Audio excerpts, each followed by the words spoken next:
Up, Koenigsegg, so you join me back in the Crew 2 with a brand new update. The Summertime in Hollywood update is now available for all players in the Crew 2. We're going to be getting new cars almost every week, and the first set of cars for this week is the Koenigsegg 1-to-1 you see right here, and the 2020 Porsche 911, which I'll be making a video on later today. So in this video, we're going to be focusing on the 1-to-1. Absolutely amazing car. We're going to be taking a look at the customization the game offers for it, factory colors, performance upgrades, all that good stuff. We're going to take it out for a top speed run stock, then a top speed run fully maxed out with double nitrous, so it'll be pretty interesting to see how fast we can get this car to go. So the 1-to-1, I didn't think they were going to give us the 1-to-1. I thought they were probably going to give us the Agera RS, which is what most games have been putting. The 1-to-1 is from 2014. This car is about 6 years old now, but still holds up. Absolutely beautiful car. Obviously the 1-to-1 meaning a 1-to-1 power to weight ratio in regards to the weight in kilograms versus the horsepower. Absolutely amazing car. Love the 1-to-1. Koenigsegg really is at the top of their game in regards to racing technology and performance as far as engineering. I mean, they're doing amazing. I mean, the carbon fiber wheels, I believe they were one of the first ones, if not the first ones, to put carbon fiber wheels on a car for production, and then more manufacturers started adopting that, like Ford with the 350R and all that stuff. So absolutely amazing. Let's get right into it. Alright, so first let's look at the manufacturer colors. We have the factory silver, we have black, looks amazing in black. You can see like kind of like a silver white trimmer on the front there. That's interesting. Got the yellow, dark blue, light blue, the like a metallic gray, and then a white. So if you're wondering if you can take off all the orange accents, you can't. You're kind of stuck with it. People put liveries and stuff to kind of try to hide it, but you really can't hide it. You're still going to have all the orange accents all over the place, which I don't mind. I feel like you can kind of adopt a nice color to it, especially like the black and orange. It looks pretty good. Or if you can you try to match that orange that it already has and then make it all orange, that'd be pretty sick too. But for this, I'm going to do something a little different. So taking our kind of factory silver here, I'm going to go here to the anodized section, and we'll go here to this silver. You can see it really pops. It's got like more like a metal, brighter tone to it, which I think looks absolutely gorgeous. So we're going to do that one. Alright, moving along to the visual parts. First we got the hood options. So this one makes the side vents primary color, and the Koenigsegg part in the middle as well. And this gives you larger carbon vents, very nice. And this one gives you the front hood from the Jesko, so that's really interesting. I'm not sure how I feel about that on the 1-to-1. It doesn't really fit it that well in my opinion, so I'm going to go with the larger carbon fiber vents. I think it looks amazing. $33,000 for vents, there we go, we know it's a hypercar. Front bumper. This one makes the headlights primary color. Secondary with the orange, that's pretty interesting. And then this one makes your front bumper primary. We go back and forth through the headlight options. And here we got the front bumper from the, I think this is the Regera or the Jesko. It looks like, no, actually this is the Regera. Okay, a lot of Koenigsegg parts. Back and forth with the headlight options again. Then we got the, here's the Jesko front bumper, which that doesn't look too bad. Actually looks pretty decent. Alright. I feel like the Jesko bumper does look a lot cleaner. Usually I wouldn't go with that, but it actually does look pretty cool. I'm gonna go with the Jesko front bumper with the stock carbon fiber headlights. Alright. Stock carbon fiber wheels, I'm going to keep that. I'm not going to change that. But if you want to see how all the wheels look on this car, I'll put that at the end of the video at this angle. Moving along to the brake caliper colors, I'm going to leave that orange. The side mirrors, you got the stock carbon, then you got carbon with orange accent, then you got Carbon with a giant orange mirror. That's a little too much orange. I do like the accent though. Let's do that. Side skirts. Primary. Got the Yesco side skirt. That is very nice. Primary, definitely carbon fiber.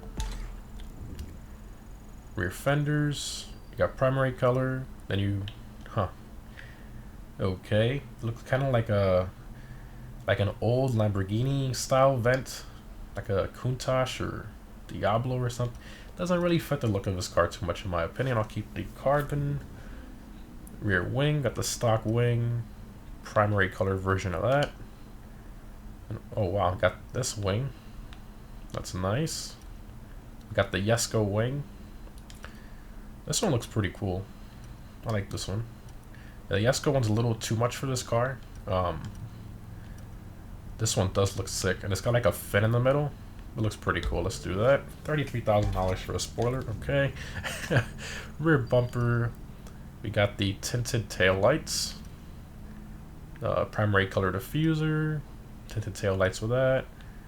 And we got the Regera rear exhaust, which is actually not an exhaust. It's for the heat of the batteries, but whatever. That's interesting there. Then we got the Yesco rear end, which that does not look great. A little bit too much of a vent back here. It's a little too large. I don't really think that suits the car that well. And the Regera one does look a little strange to me. I do love the titanium stock exhaust. I don't want to lose that. So, and the primary does the orange. Okay, so let's do tinted taillights. I think that's pretty cool.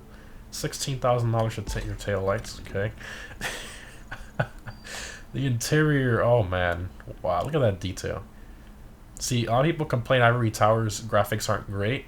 And I do admit, once you go outside, you know, the map isn't that nice, at least in my opinion. But when it comes to looking at the car up close in garages and customizing them, I mean, the detail is there. It is gorgeous. I mean, look at that floor mat. The pedals, it's unbelievable. Very well done. Anyways, you got the interior colors. So here you can actually get rid of some of the orange accents in the interior. You can't get rid of all of them. You still got like this orange strap down here. Oh, actually, that's the hammer to break the glass, I think. Yep.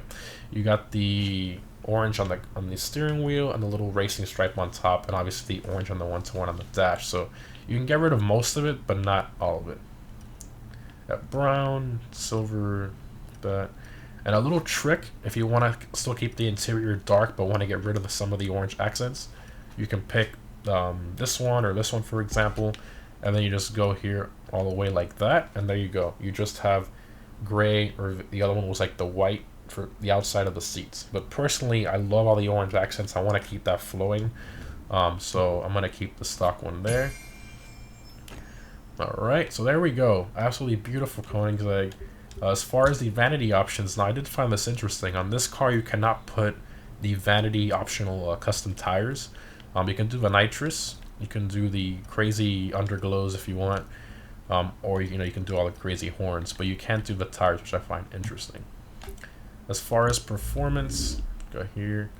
So usually with these cars, they don't show the full length of stock performance. So what I like to do is just throw a brake upgrade on there.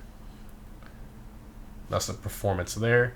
And here next to this, I'm going to display the performance of all of the Koenigsegg's here side by side. The Yesco, the Agera R, and the Regera. You see all of them there side by side so you can compare. Obviously all of them with the brake upgrade. Very cool there. Alright, so let's take it outside for a stock little run, see how it drives.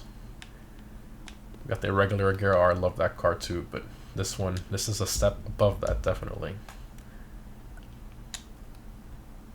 Alright, let's pull over to the side here, give it a few revs. Very similar exhaust note to the Yesco. It's like a cross between the Yesco and the Agera R from inside.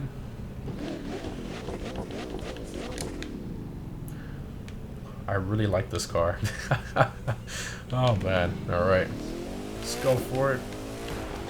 Only 7 of these were made, so even if you have, even if you're a multi-millionaire, it's still difficult to be able to buy one. Look at that spoiler.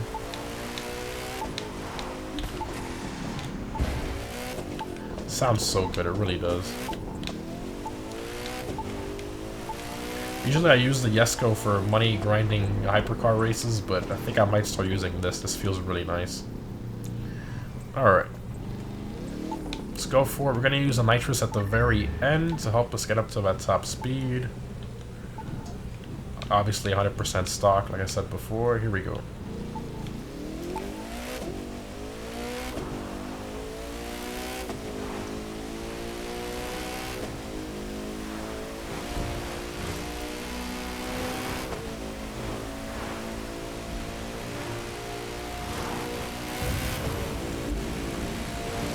Gets up there quick. Look at that. 270, 272, still cruising along. Took that corner like nothing. Wow. Unbelievable car. This sounds so good. Especially from in here. Alright, let's go ahead and fully max it out with the double nitrous perk.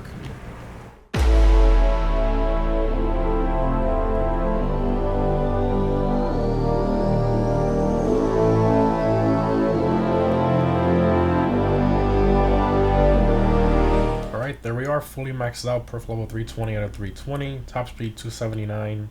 We got about 100 extra horsepower, 0 to 62.6 quarter mile, 9 seconds flat, not bad.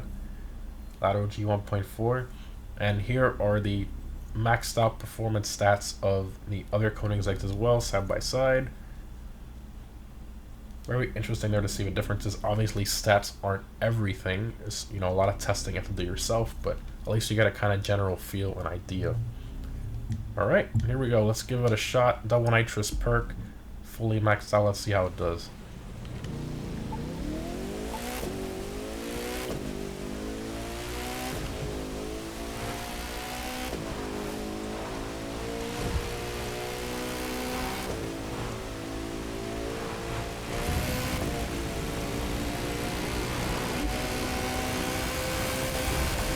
Maxed out there, 290, 295, we got it over. Not bad, not bad at all. Cruises pretty well there in the high top speed. The Jesko cruises at about 280. It kind of backs down, so they're roughly the same top speed, the Jesko and this one maxed out. I have been driving the Jesko lately a lot, so I can really tell the differences here. There's like a few corners, even though the road is a little wet, but see here, very nicely, very smooth coming out of the corners too, very good turn in.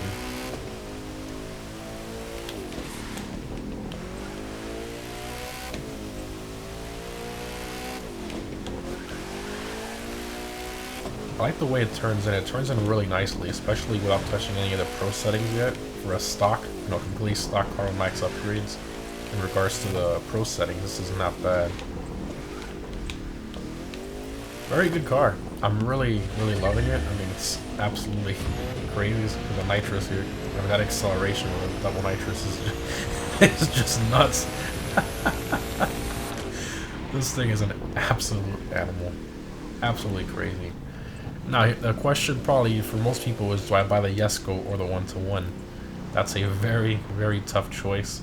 We're gonna have to see the top people who, you know, all the world people that get world records and stuff like that. We'll have to see how the leaderboards look in regards to this car, the Jesko and all that. But from what I can feel here, I do think this one's gonna perform slightly better than the Jesko. But, you know, as far as lap times and all that stuff, that's gonna have to be tested, you know, statistically. So, yeah, not bad. So I recommend buying this. Definitely, I would definitely consider buying it. If you don't have the season pass, I definitely recommend buying it because it'll save you about $400,000 by itself just buying this car. It's 20 bucks. I think it's the season pass is still 20 bucks, and you get a good discount on all the cars. So I think it's definitely worth it, especially when you're buying cars this expensive. So anyways, guys, hope you enjoyed. Thanks for watching, and as promised, here are the wheel options for the Koenigsegg 1-to-1.